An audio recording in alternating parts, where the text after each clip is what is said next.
네, 함께 읽으신 본문은 남유다의 왕 아사의 생애에 대해서 기록하고 있습니다. 아사에 대해서 열왕기서에서는 16절만을 기록하고 있지만 역대기 저자는 14장에서부터 16장까지 모두 48절을 기록하고 있습니다. 공통적으로 두 역사서는 아사를 긍정적으로 평가하고 있는데 아마도 역대기 저자는 열왕기서의 저자보다 아사의 삶을 더 많이 기록함으로 그의 업적과 그 실패를 최초의 독자들에게 더 상세히 보여주고 싶었던 것 같습니다. 아사는 총 41년 동안 남유다를 통치했는데 역대하 14장 1절에 의하면 그가 왕이 되고 10년 동안 그 땅이 평안하였다라고 말씀하고 있습니다. 그 이유를 우리가 방금 읽으신 2절에서 말하고 있습니다. 그것은 아사가 그의 하나님 여호와 보시기에 선과 정의를 행했기 때문이다라고 역대기 저자는 기록하고 있습니다.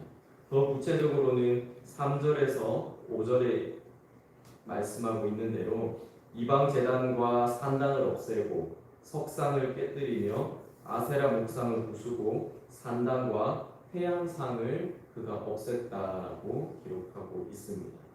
당시 유다 백성들의 삶에 깊이 뿌리 내렸던 우상 숭배를 더 이상 하지 못하게 해서 더 이상 그 땅과 백성들이 더럽혀지지 않도록 우상 숭배와 관련된 모든 것들을 원천적으로 차단한 것입니다. 그리고 그들의 마음에 있는 그 종교심을 여호와 하나님으로 채우도록 했습니다. 그의 조상 다윗이 그러했던 것처럼 여호와 하나님을 찾게 하였고 그의 율법과 명령을 행하도록 백성들에게 명했습니다. 역대기 저자는 남유다를 이렇게 새롭게 한 종교 개혁의 결과가 그 땅에 평안함을 주었다라고 말합니다. 14장 1절에서 7절까지 평안이라는 단어는 총 5번 언급되고 있습니다. 신명기 12장에서는 출애굽해서 광야에 있는 이스라엘 백성들에게 여호와 하나님께서 너희가 앞으로 들어가게 될 가나안 땅에서 너희들이 지켜야 할 규례와 법도를 말씀하시는 내용이 나옵니다.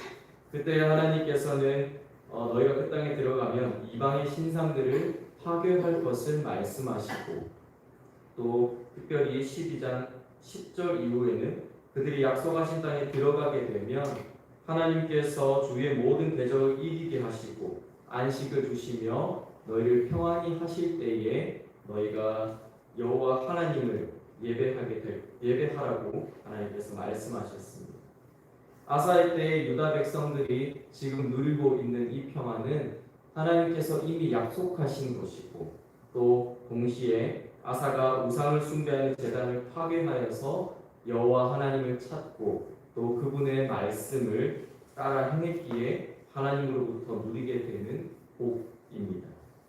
그래서 역대기 저자는 아사가 견고한 성읍들을 유다의 여러 곳에 많이 건축하였는데 이는 여호와 하나님께서 평안을 주셔서 여러 해 동안 그 땅에 전쟁이 없었기 때문에 가능했다라고 말합니다. 만약 내부적으로 분열이나 반란이 있어서 사회가 혼란하거나 또 큰 재해가 있어서 백성들의 삶에 어려움이 있었다면 성읍을 건축하는 데에 온전히 집중하지 못했을 것입니다. 또 외부적으로 전쟁이 계속 있었다면 싸우기 바빠서 또 성읍을 건축하기 힘들었을 것입니다. 그런데 아사의 때에는 그 땅이 평안했습니다. 왜 그랬습니까? 여호와께서 평안을 주셨기 때문입니다. 여호와 하나님께서 왜 평안을 주셨습니까? 아사가 여호와 하나님 보시기에 선과 정의를 행했기 때문입니다. 우상 숭배했던 제단을 파괴하고 여호와 하나님을 찾고 추구하며 그분의 계명과 그분의 율법을 따랐기 때문입니다. 그래서 역대기 저자가 중요한 업적이라고 반복적으로 강조하고 있는 성읍을 짓는 일들을 그가 형통하게 할 수 있었습니다. 그런데 8절 이후로 보면 그런 남유다의 평안을 깨뜨리려고 하는 일들이 있습니다. 부스 사람 세라가 100만 명의 군사와 병거 300대를 거느리고 남유다를 치러 왔습니다. 그 당시 남유다의 군사는 유다 지파에서 30만 명, 베냐민 지파에서 28만 명이 있었습니다. 100만 명 대 58만 명의 싸움입니다. 구스의 군대나 남유다의 군대가 역대기 저자가 기록했던 것처럼 정확한 수치인지는 알 수가 없지만 어쨌든 남유다가 쉽게 이길 수 없는 상황이라는 것을 역대기 저자는 말하고자 했던 것 같습니다. 그리고 두 군대가 서로 마주했을 때 아사는 여호와 하나님께 부르짖습니다. 11절에서 그 기도가 나오는데 특별히 마지막 부분에 아사가 이렇게 기도합니다. 원하건대 사람이 주를 이기지 못하게 하옵소서라고 부르짖습니다.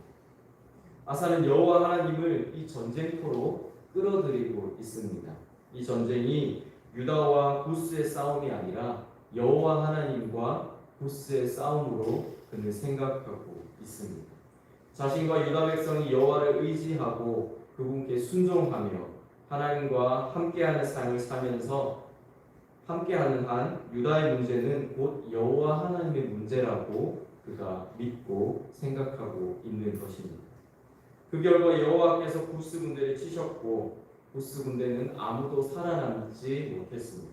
또 남유다는 전쟁에서 이기는 것뿐만 아니라 많은 노략물과 성읍도 갖게 되었습니다. 그렇게 아사는 여호와 하나님을 의지한 결과 계속해서 평안을 유지해 갔습니다. 아사 개인뿐만 아니라 남유다 전체가 평안을 얻었습니다.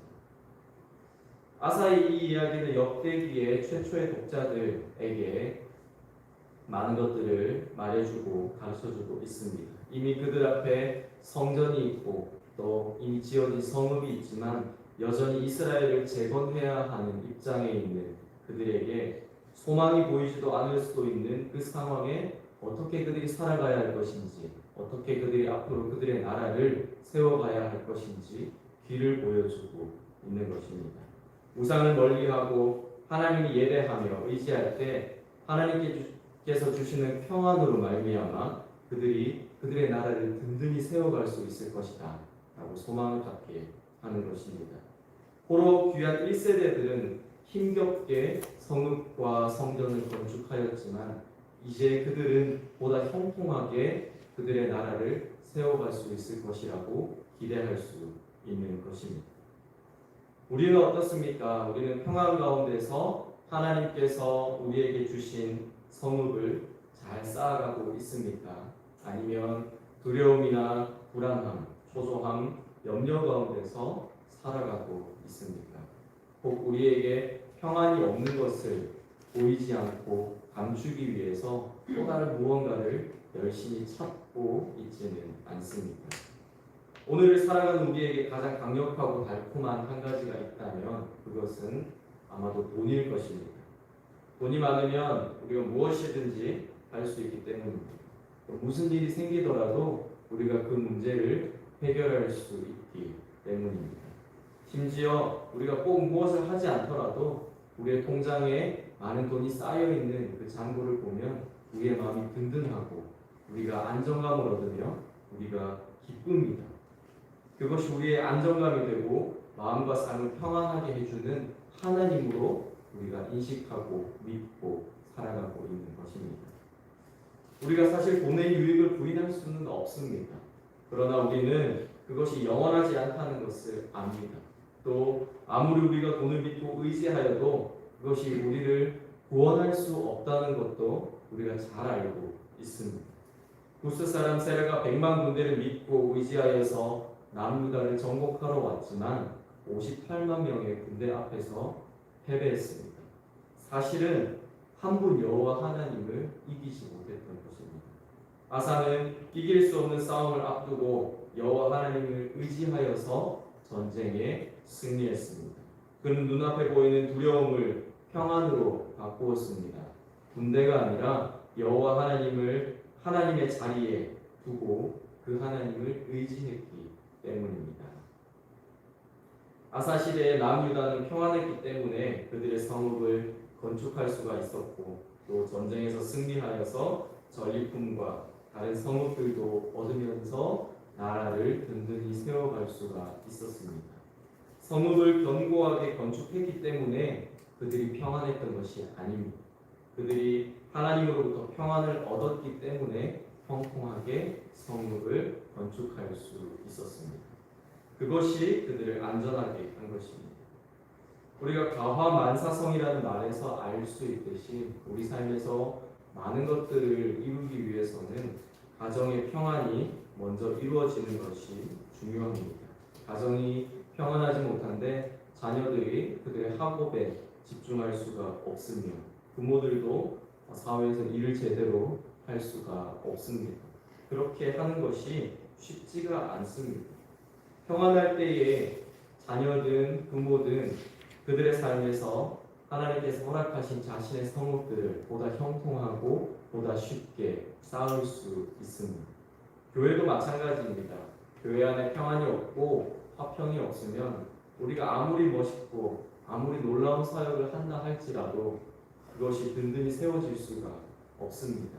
깨어진 그릇에 물을 담을 수 없듯이 우리에게 은혜가 머물 수가 없는 것입니다.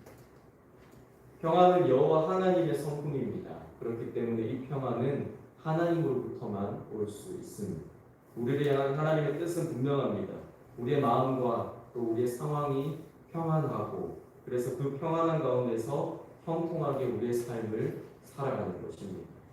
우리의 삶에서 하나님을 하나님되게 하고 그분의 말씀을 온전히 따르며 여호와 하나님을 의지하고 그런 하나님과 함께할 때에 우리의 삶에 위로부터 오는 하나님의 평안이 있게 되는 것입니다. 그때에 우리 삶의 모든 어그러진 것들이 질서가 잡히고 바르게 되는 것입니다. 아사 시대의 남유다가 그러했듯이 우리의 평안을 깨뜨리고 우리의 삶을 무너뜨리려는 일은 우리 마음으로부터든 혹은 우리 바깥의 상황이나 다른 사람으로부터든 계속해서 우리 가운데 찾아오게 될 것입니다. 그러나 그때에도 우리가 여호와 하나님만 바라보고 의지할 수 있기를 바랍니다. 눈앞에 보이는 것에 우리의 마음이 빼앗겨서 하나님이 아닌 다른 것을 의지하고 신뢰하지 않을 수 있기를 바랍니다. 아사가 그러했듯이 평안을 깨뜨리려는 전쟁은 우리에게 속한 것이 아니라 여호와 하나님께 속하였다는 것을 우리가 믿음으로 고백하고 선포할 수 있기를 바랍니다. 그래서 평안 가운데서도 형통하게 우리의 지경을 넓혀갈 수 있기를 소망합니다.